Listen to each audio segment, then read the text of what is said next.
¿Qué tal, amigos? Muy buenas tardes, bueno que nos acompañan en esta emisión. Silvino, ¿cómo estás? Muy buenas tardes. Muy buenas tardes, muchas gracias. Pues seguimos comentando todas estas alturas, parte de la Ley de Ingresos para este ejercicio fiscal 2019, y nada más para redondear el tema que estábamos comentando la vez anterior, pues teníamos esta situación del amparo en contra de la desaparición o violación al derecho de que pues ya no tenemos la compensación universal.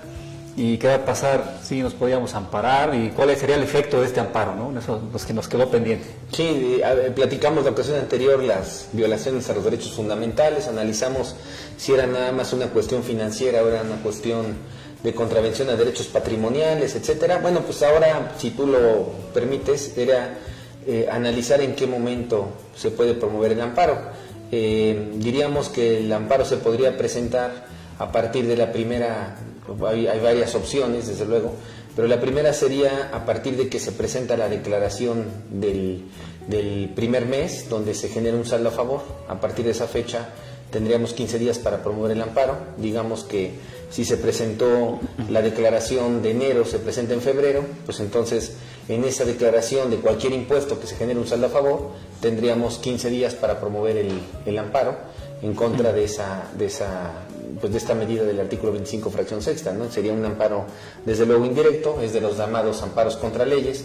No creo que fuera un amparo autoaplicativo, porque para demostrar la causal de la compensación universal, pues tendría que haber un saldo a favor. No todos los contribuyentes presentan declaraciones con enteros con saldo a favor, al contrario, con la obligación fiscal con el saldo a favor, por lo tanto, pues tendría que existir un saldo a favor como para acreditar interés jurídico de que a mí me prohibió la ley hacer la compensación universal, desde luego. La otra situación es esperar a que la autoridad, haciendo una compensación universal, digamos al Viva México, que la autoridad nos mande un requerimiento, el primer requerimiento que mande, que los manda conforme al artículo 41A del Código Fiscal. El primer requerimiento pues sería materia, a partir de ese momento, 15 días para presentar el amparo indirecto, o bien en el caso de que la autoridad determine un crédito fiscal porque diga esta compensación universal no procede, y en ese sentido te finco un crédito fiscal con sus recargos, su actualización, sus multas, entonces el particular podría en todo caso promover en contra de ese crédito fiscal pues un medio de defensa ordinario y luego irse al juicio de amparo, o pensando en el principio de definitividad, una causal de exclusión del principio de definitividad, pues irse directo al amparo indirecto, ¿no? Pero bueno, eso sería como que los momentos en que se podría presentar el amparo indirecto. Hay muchos, digamos, asegúnes, muchos momentos en que se podría dar esa situación, y bueno, aquí marcamos por lo menos esos tres. Y luego el otro asunto sería cuál es el efecto del juicio de amparo. Y bueno, tú estás de acuerdo que por ahí del artículo 148 de la Ley de Amparo establece la suspensión del acto reclamado cuando se trata de una ley, cosa que anteriormente no existía. La ley de abril de 2013 es una ley de amparo, digamos, nueva, que establece la posibilidad de ampararse contra la ley, pero que se otorgue la suspensión del cumplimiento del efecto de esa ley. Entonces, eso no existía anteriormente, pues en la ley de amparo previa a esta de abril de 2013, pues lo que establecía era el que, presentado el juicio de amparo, pues contra una ley no procedía ninguna suspensión. Hoy sí existe, y ya se ha visto en materia, pues digamos en materia fiscal, ya se ha visto en varios temas, ¿no? Uno de ellos, por ejemplo, es el envío de la contabilidad. ¿Estás de acuerdo que cuando se envía la contabilidad, el contribuyente, si no está de acuerdo, entonces podía el contribuyente, artículo 28, fracción cuarta del Código, podía promover un amparo en contra del envío de la contabilidad, pensando que había alguna contravención de sus derechos fundamentales, y bueno, hasta la misma Corte otorgó la suspensión para no enviar la contabilidad, lo cual es una medida, digamos, un ejemplo de lo que sucede con este rubro que estamos comentando. Y bueno, pues ese es un tema interesante en ese orden de ideas. Otra situación que se dio también con la suspensión del acto reclamado, que vendría siendo la ley, y por lo tanto no estaba el particular obligado a cumplir con la misma. Aparte del envío de la contabilidad, pues también existió otros criterios que después ya se volvieron ahí medio complicados en cuanto a que hubo controversia y hubo contradicción entre ambos, y entonces eso generó mayores complicaciones, etcétera. Pero el otro punto era el que relacionaba el asunto de de la cancelación de los sellos digitales. Si recuerdas, todavía el año pasado en algún programa aquí en Argos platicamos respecto a que la cancelación del sello digital podía dar como consecuencia que se presentara un amparo y que en el amparo se otorgara la suspensión de la cancelación del sello digital. En el otro caso hubo un criterio que decía que no. Si vemos los dos textos, ¿no? Vemos que los dos textos dicen lo mismo, nada más que uno dice sí y el otro dice no. Entonces, vaya, el argumento era el mismo. En uno sí procede, en otro no procede, pero al final los dos decían criterios contradictorios. Eso pues también es otro ejemplo de lo que sucedió con los amparos contra leyes en materia fiscal en el tema de la suspensión. Y otro de los amparos contra leyes en el tema de la suspensión es con el asunto que has de recordar, Esteban, que tenía que ver con las operaciones inexistentes. Entonces, los primeros proveedores que se ampararon solicitaron la suspensión del acto reclamado. La suspensión era el acto reclamado era la resolución y la propia ley, y dijeron no, pues eso no procede por orden público y por lo tanto se tiene que continuar con ese procedimiento. Entonces, como que ahí el asunto está un poquito, digamos, controvertido, ¿no? Habría que ver cuándo sí, cuándo no. Mientras, diríamos que el efecto sería pues que no se aplique el artículo 25, fracción sexta, para efectos de esta compensación universal, quien promueva un amparo contra este asunto. Entonces diríamos que se suspende el asunto de la compensación universal en cuanto a su prohibición del artículo 25, fracción sexta, y como no está suspendido, pues entonces se aplica lo otro. ¿Cuál es lo otro? Pues el artículo 23 del Código, y el 23 pues permite la compensación universal y la tendría que aceptar de alguna manera la propia autoridad, lo cual pues es una situación que tendríamos que pensar que abonaría en que el amparo desde ese momento, pues ya el primer efecto sería la procedencia de la suspensión. Habrá que ver qué dicen los jueces, ¿no? Porque el problema que tenemos hoy es una amplia discrecionalidad de los jueces, pero bueno, ahorita por lo pronto diríamos que ese sería como que el paso a seguir, y bueno, pues ya el tiempo dirá qué es lo que va a suceder con esos juicios de amparo. Así es, pues así dejaríamos entonces los efectos que nos va a traer esta ley de ingresos para este 2019, ¿no? Así es. Fíjate que estábamos comentando también acerca de que pues las reformas, porque hay cursos de reformas fiscales para este 2019, pero pues casi no hubo cambios, ¿no? Más que estos puntuales, muy importantes, pero sí hubo sí hubo cursos de reformas fiscales, ¿no? Pero entonces, por ejemplo, decíamos... Es que ya estaban hechos los diplomas. Ya estaban los materiales, sí, ¿no? Ya estaba todo preparado. Ya había que decir algo. Entonces, pues, ahí están las instituciones, ahí están los procedimientos, ahí está el 42, ese no cambió. Y entonces, el otro tema, la otra pregunta que tenemos es, ¿cómo nos van a revisar en este 2019? ¿Qué facultades de comprobación va a ejercer la autoridad? ¿Cómo va a estar la revisión? Visualizando así en términos generales, yo diría que se podría dividir en tres partes, ¿no? Una de ellas es el tema de fiscalizar a través de facultades de comprobación del artículo 42 que tú comentas, en razón a todo lo que tiene hoy que ver con el tema del desafortunado robo de gasolina, ¿no? Entonces, todo lo relacionado con el robo de gasolina es un tema que yo creo que el siguiente paso después de toda esta pues persecución y que han estado buscando los ductos y que se meten a la selva y todas estas cosas que han tenido que hacer el gobierno, que es una cuestión honestamente titánica, ¿no? Yo creo que el siguiente paso pues va a ser revisar estaciones de gasolina. Sin embargo, la distinción entre cómo revisaron las estaciones de gasolina en el 2016, que en ese momento se empezó esa serie de procedimientos, a cómo se va a revisar en el año 2019, es que hubo una gran reforma en junio de 2018, ¿no? Tú mejor que yo sabes que el 1 de junio se publicó en el Diario Oficial de la Federación una reforma al Código Fiscal, donde en esa reforma en el Código Fiscal pues se implementa la posibilidad, ¿verdad?, de que la autoridad pueda en su momento de alguna manera fiscalizar a las estaciones de gasolina y a todos los que intervienen en ese procedimiento de enajenación de combustible, para que a través de esta reforma se le facilite, tenga herramientas para revisar mejor y en manera más adecuada que como se revisaba antes. Entonces, yo creo que uno de los primeros rubros tendrá que ver con el asunto de revisión atención a las estaciones de gasolina. El problema con la reforma del 1 de junio es que generó más costos a las estaciones de gasolina.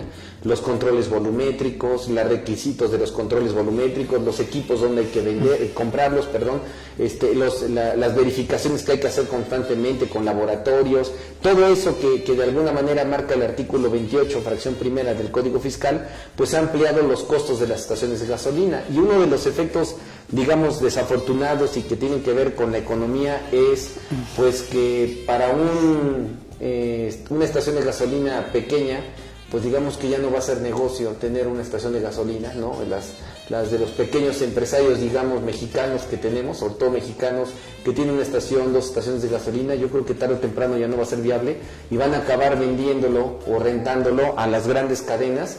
Y bueno, pues hoy estamos viendo esa realidad en las ciudades de toda en territorio nacional, ¿no? Es decir, el asunto es que pues hoy ya vemos los emblemas de otro tipo, empresas americanas, extranjeras, que están pues prácticamente sustituyendo el empresariado mexicano, y el empresario mexicano pues rentó o vendió, y entonces ese es uno de los efectos tristes, digamos, del asunto de este rubro del control volumétrico. Sí, porque además pues nos falta todavía esa cultura empresarial, ¿no? Como bien dices, los empresarios mexicanos hacen el esfuerzo de instalarse, de comprar la franquicia, etcétera, y que siempre se han quejado también, ¿no? Son muy fiscalizados de por sí, siempre han sido muy fiscalizados. Se dice por ahí en el ambiente que incluso en línea, ¿verdad?, en directo por parte de Pemex y el SAT, no hay manera de burlarlos, siempre saben cuánto se vende y cuánto es de impuesto el que debe ingresar. Y la otra, pues que se ganan centavitos, ¿no?, realmente por litro, ¿no? Entonces, pues con todo esto, pues efectivamente. Sí, los está desanimando. Sí, completamente, ¿no? Y la otra cuestión es que pues, nos prometieron, no de apenas, que en la cuestión de abasto de gasolina íbamos a tener más opciones de compra, ¿no? Y por lo que comentas, que nada más se sustituyen los colores o las marcas de Pemex, pues tenemos la misma oferta de gasolina. Son los mismos litros, ¿no? No da ni es más gasolina, ni ha venido más gasolina. Es la misma, ¿no? La misma cantidad. Y entonces, pues, nada más por eso, a ver cuál es el efecto en el mercado, ¿no? Claro. Si va a bajar el precio, que era la otra intención, el otro propósito, o va a seguir aumentando, ¿no? Así es. Pero bueno, en el siguiente momento, pues platicamos el efecto del control volumétrico. Así es. Bueno, entonces, pues tenemos las facultades de comprobación y parece ser que se van a ir sobre las gasolinerías, ¿no? ¿Qué facultades en particular son las idóneas? Pues en el tema de las facultades de comprobación diríamos que hay 2 rubros importantes. Uno de ellos es el que tiene que ver con las visitas de inspección, que hoy son un tema de control volumétrico, anteriormente no eran así. Hay que entender que hay 2 tipos de visitas, las visitas domiciliarias, que para estos efectos digamos que las visitas domiciliarias son con citatorio, y las visitas de controles volumétricos es el que la autoridad no deja citatorio y en ese momento revisa. Y cuando es una visita de controles volumétricos, en ese momento pues da como consecuencia, ¿verdad?, que la autoridad los descubra, ¿no? Cuando dejaban un citatorio para una visita domiciliaria, pues ya la estación de gasolina la limpiaban, se bañaban todos, se echaban champú y tal, y entonces ya cuando llegaba la autoridad pues todo estaba reluciente, ¿no? Ahora con las visitas de comprobantes fiscales, que son las del artículo 49, que cada día se fueron expandiendo más, dentro del rubro que puede la autoridad revisar está el asunto que estamos platicando, el asunto de revisar controles volumétricos. Entonces ya la autoridad no va a dejar citatorio para revisar un control volumétrico, el cumplimiento de su funcionamiento, sino lo que va a hacer es inmediatamente, digamos, verificarlo, y eso da como consecuencia pues que tenga la autoridad la posibilidad del factor sorpresa, y el particular pues la necesidad de que efectivamente se esté manejando ese rubro que a veces pues no se manejaba. Seguramente. Pues está muy interesante el tema. Vamos a la primera pausa y regresamos enseguida.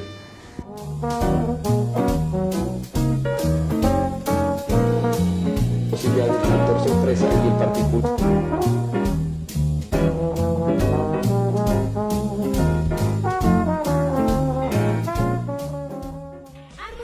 Mejor para ti. Ahora ya podrás buscar los temas de tu interés de una manera más rápida y sencilla. Visita la zona de descargas registrándote completamente gratis y conoce el nuevo buscador de programas de radio. Ingresa ahora a www.argoscursaradio.com. Visite nuestro canal en YouTube Argos Cursa TV, donde encontrará información de nuestra barra de programación, productos digitales, eventos presenciales, eventos a distancia y mucho más. Argos Cursa TV en YouTube. En Argos Cursa le ofrecemos capacitarse desde su casa u oficina. Contáctenos al 01800 237 4204 y pregunte por nuestras promociones. www.argoscursaradio.com. ventas@argoscursa.com.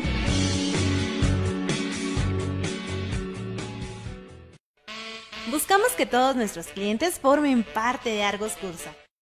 Si tú quieres escribir y plasmar tus ideas, forma parte de nuestras secciones Audio Tips, apartados fiscales y Video Tips. Regístrate en la página o mándanos tu artículo, audio o video en el correo secciones@argoscursa.com. Haz que tu opinión trascienda fronteras. Argos Cursa, la estación de la cultura y el conocimiento. ¿Por qué hemos pensado en usted? Le facilitamos la compra de nuestros cursos presenciales, cursos a distancia y de nuestros productos digitales a través de nuestra tienda virtual que se encuentra en este portal www.argoscursaradio.com. Aproveche nuestras promociones. Tienda virtual Argos Cursa.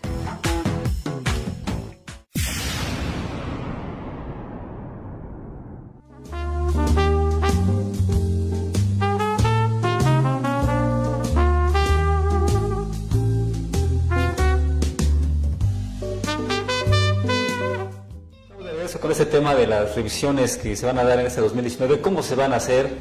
En esa cuestión hubo cambio para este 2019, ahí están las facultades de comprobación, las facultades de gestión y tantas cosas que puede hacer la autoridad, que nada más que se acomoden, ¿no? Porque hemos sabido que han despedido a personal del SAT, no sabemos de qué nivel o el operativo. Yo creo que se van a acomodar, o a quién están contratando, ¿verdad? ¿Cómo vendrán estos? ¿Nos van a revisar? ¿Ahora sí nos van a revisar bien? ¿O qué va a pasar? Precisamente por estar tan acomodados fue que les dieron las gracias, ¿no? Pero bueno, ese es un problema, digamos, operativo, ¿no? Que habrá que ver qué es lo que sucede con las autoridades en ese sentido, pero las herramientas las tienen. Ya habíamos comentado un cambio, las visitas de comprobantes también son extensivas, las del procedimiento del 49 del Código para controles volumétricos. Otro tema, fíjate, que tiene que ver con el artículo 42, fracción décima del Código, que establece, en el artículo 42, fracción décima, establece que la autoridad puede hacer una especie de revisiones en el momento. Es decir, la autoridad puede hacer una verificación con la operación como se está llevando a cabo. Si tú recuerdas, hay un artículo del 61 del Código Fiscal que algún tiempo se utilizó precisamente para las determinaciones presuntivas, sí. Porque resulta que, bueno, hoy pues ya todo está relacionado, ya sabemos quiénes son los clientes, ya sabemos quiénes son los proveedores, ya sabemos cuáles son las cuentas bancarias, entonces digamos que todo está más o menos relacionado, no hay tanto riesgo en ese sentido de que la autoridad no tenga forma de revisar a un contribuyente, pero en el caso, vamos a decir, de algunos particulares, ¿no? Vamos a pensar en un señor taquero que está ahí en la avenida, en la calle, aquí en la salida, en la puerta, pues resulta que ese señor taquero no tiene cuenta bancaria, no está dado de alta en Hacienda, no sabemos quiénes son sus proveedores, no sabemos quiénes son sus clientes, porque pues esos llegan, se comen su taco y se mueren a los 3 días, ¿no? Y entonces el asunto es, pues, ¿a quién compulsamos, no? Y entonces, ¿qué? ¿Por eso está exento de realizar revisiones? Pues no, o sea, no por eso, como está muy difícil, no podemos revisarlo ni determinar alguna obligación fiscal. El artículo 61 del Código permite que a través de los procedimientos que estamos comentando, que tienen que ver con que se lleve a cabo una visita de inspección, donde esté el visitador viendo quién entra, quién sale, en este caso del ejemplo, quién come tacos, quién no come tacos, cuántos tacos piden, etcétera, pues con toda esa información reconstruyen la contabilidad, y al reconstruir la contabilidad determinan presuntivamente pues el impuesto que teóricamente dejó de pagar en un determinado momento. Entonces, ese rubro que estamos platicando, pues tiene que ver con lo que es en particular ahora ese procedimiento del 61 ahora está en el artículo 42, fracción décima, y entonces la autoridad puede en cualquier día llegar a hacer una visita, ¿no? Siempre y cuando ya esté abierta una visita domiciliaria, una revisión de escritorio, una revisión electrónica, puede cualquier día levantar un acta donde lleguen al negocio de cualquier contribuyente sin que se den las causales del 55 de código, porque en el ejemplo del taquero era que se diera alguna de esas causales, es decir, que se opuso, que no lleva contabilidad, que lleva doble contabilidad, que no recibe la orden de visita, y entonces aquí la autoridad puede de alguna manera con esto, sin que exista esa situación, pues puede revisar directamente al particular, levantar un acta y entonces decir, bueno, pues pidió 2 de suadero, 3 con cebolla, 4 con cebolla, con eso pues determinan más o menos la operación del propio contribuyente, y eso representa pues una forma en que la autoridad va a estar verificando el tema de la operación en el momento, ¿no? Entonces el artículo 42, fracción décima, pues establece esa facultad que estamos platicando. Ahora, el tema más que nada ahí tendría que ver con la situación de que las autoridades, ¿verdad? Pues aprovechando el asunto de los controles volumétricos, las autoridades ahora puedan aprovecharlo para lo que viene siendo el asunto de que revisen a los contribuyentes con operaciones con el público en general. Y yo diría, Esteban, que esa sería la segunda consecuencia. Estamos diciendo, bueno, hay 3. ¿Qué va a revisar la autoridad? Diríamos estaciones de gasolina, el rubro de controles volumétricos, ¿no? 2, ¿qué más va a revisar la autoridad? Pues bueno, ¿cuál va a ser la fiscalización, digamos?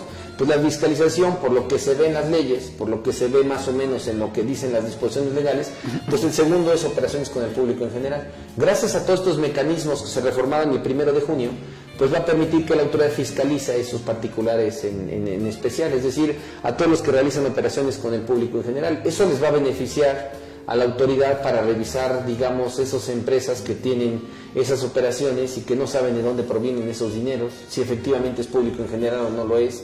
El asunto de que en muchas ocasiones se pudiera decir que parte del lavado de dinero tiene que ver con operaciones con el público en general. Entonces yo creo que van a hacer énfasis en esa parte.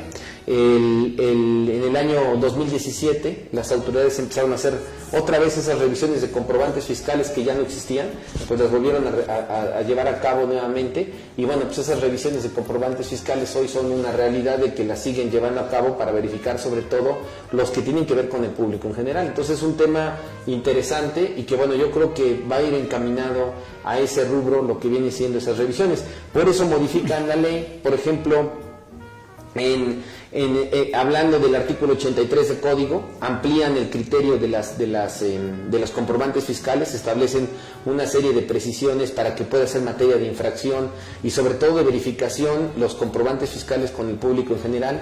Por eso modifican el artículo 42 del Código Fiscal precisamente para esa situación, modifican el artículo 28, el 29A, perdón, también para esa situación. Entonces todo esto pues va encaminado también a revisar comprobantes de público en general, más que los comprobantes en general, ¿no? Sino como que ver el momento en que el particular está actuando, y bueno, eso da como consecuencia también que en la parte de las infracciones, pues la autoridad tuviera un efecto de que modificara en la parte de las infracciones las multas, porque fíjate que, por ejemplo, si un contribuyente cualquiera, que es lo que marca ahí el artículo 81 del código, si un contribuyente cualquiera no lleva contabilidad o no la cumple con los requisitos, eso da como consecuencia que lo multen con una multa por ahí de 30,000 pesos, vamos a pensar, ¿no? Pero si un contribuyente, estación de gasolina, no tiene, o los obligados, porque ahora se amplió por la cadena comercial de la venta de gasolina, todos ellos tienen que contar con controles volumétricos. Si en un momento dado alguno de ellos no está utilizando el control, no se opone a que se entregue ese control volumétrico, se opone a entregar la información o a acceder a la información, entonces la multa es de 1 millón a 3 millones de pesos. O sea, es una cantidad exorbitante, ¿no? Pero eso como que va encaminado, si lo leemos, pues va encaminado entonces a que la autoridad pues va a verificar comprobantes de público en general, ¿no? Sí, completamente. Vamos a ir a la segunda pausa y regresamos al final del programa.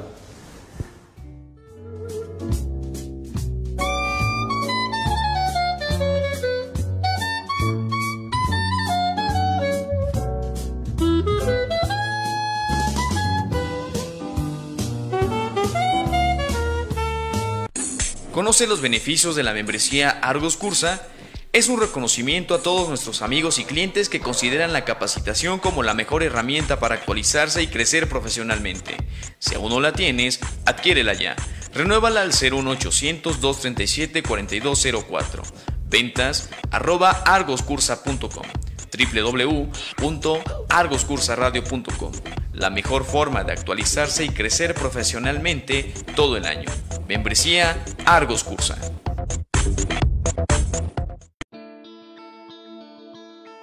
Hola, somos distribuidores de Compact E, el software empresarial fácil y completo con más de 30 años de experiencia. Compact E es proveedor autorizado de certificación por el SAT y el único en brindar facturas y recibos de nómina electrónicos con folios ilimitados sin costo.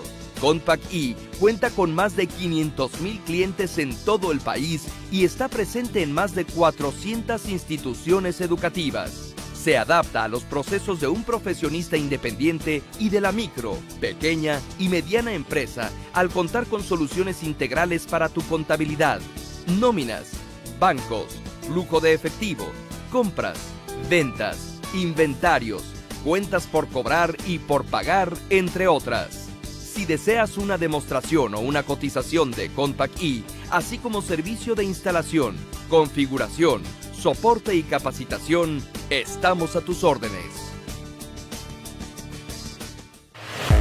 En Argos Cursa tenemos la mejor capacitación presencial, en línea y en productos digitales. Comunícate 01802-374204. Argos Cursa, somos tu mejor opción. Tu mejor opción.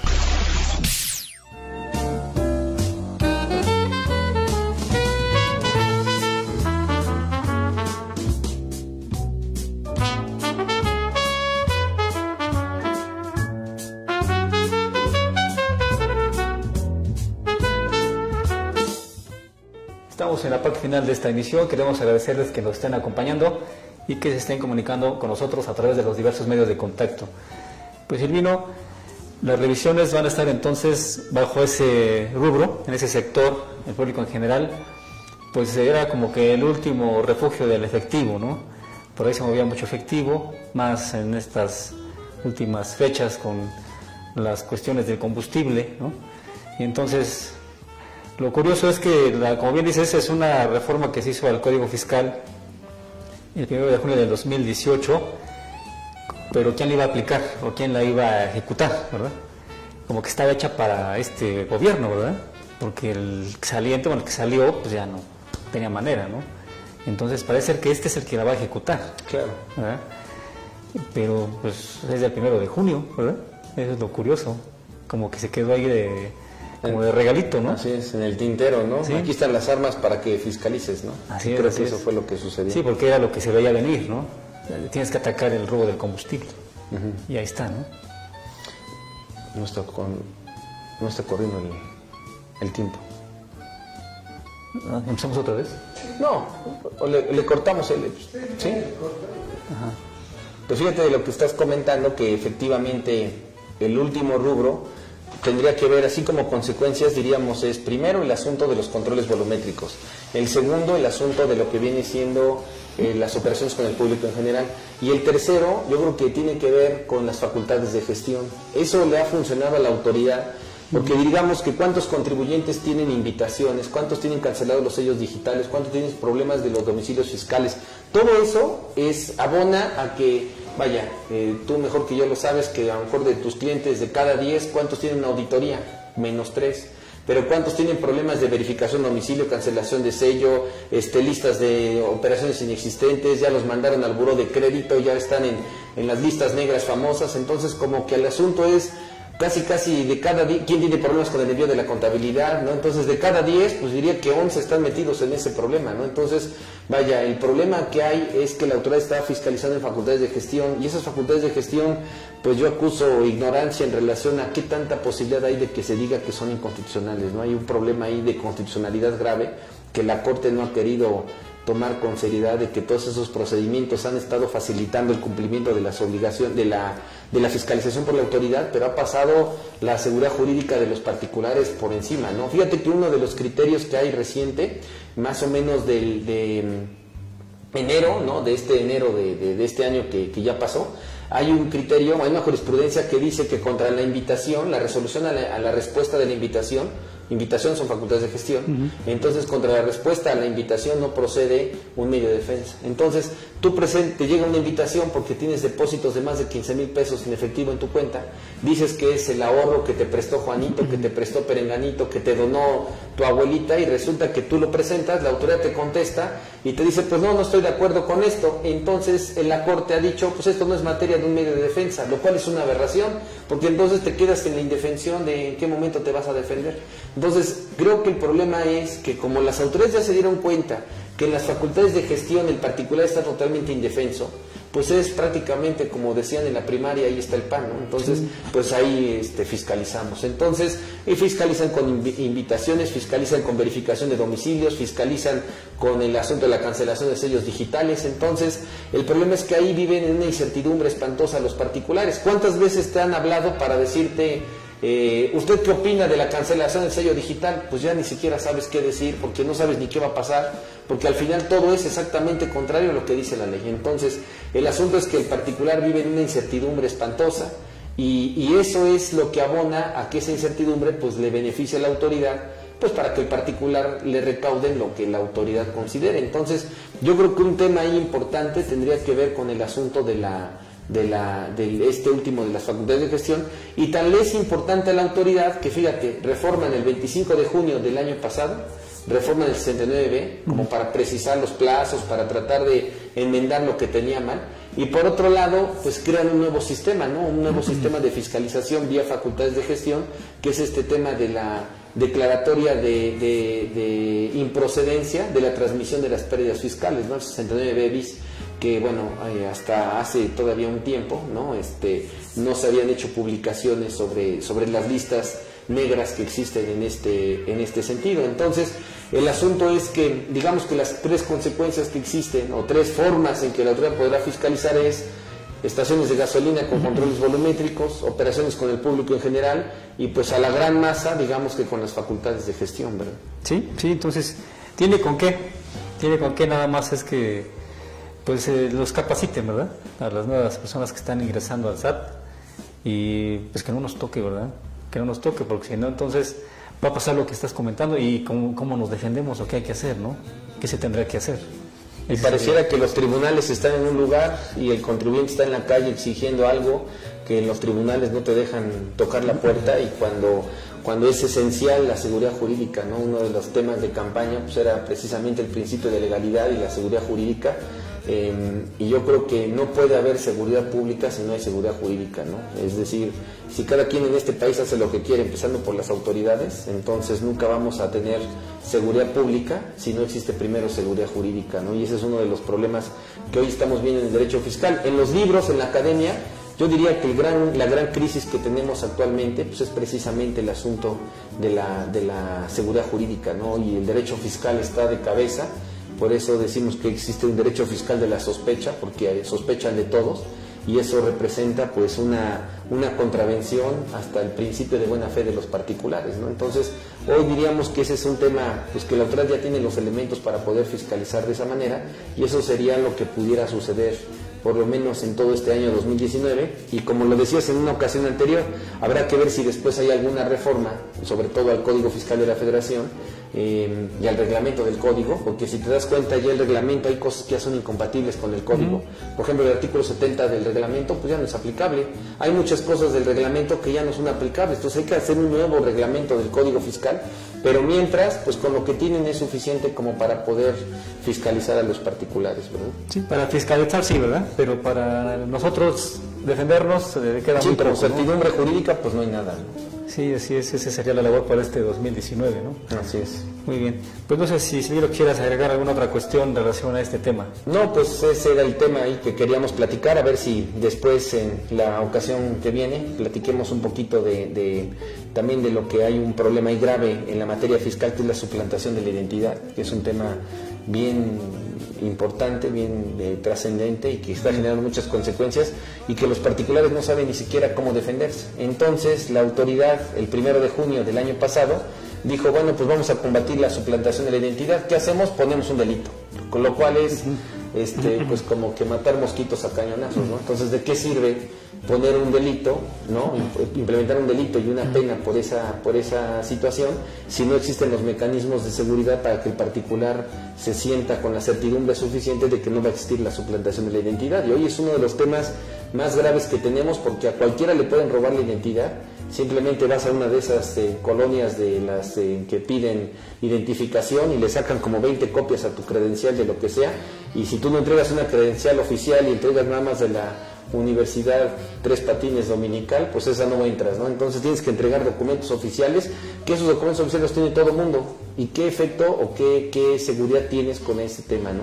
El artículo 16 de la Constitución, que habla de la protección de datos en propiedad de terceros, pues eso es una verdadera broma, porque el Instituto Federal de Acceso a la Información y Protección de Datos, pues prácticamente es una institución que no tiene el músculo suficiente como para poder darle seguimiento a todo esto que estamos diciendo, y por eso hoy se ha incrementado, no hay una expansión en este problema de la suplantación de la identidad, y por eso valdría la pena analizar un poquito lo que establece hoy el artículo 110 del Código Fiscal, pero bueno, ya será para la siguiente oportunidad. Así es, la siguiente emisión. Pues bueno, muchas gracias por habernos acompañado, cuídense mucho, hasta la próxima.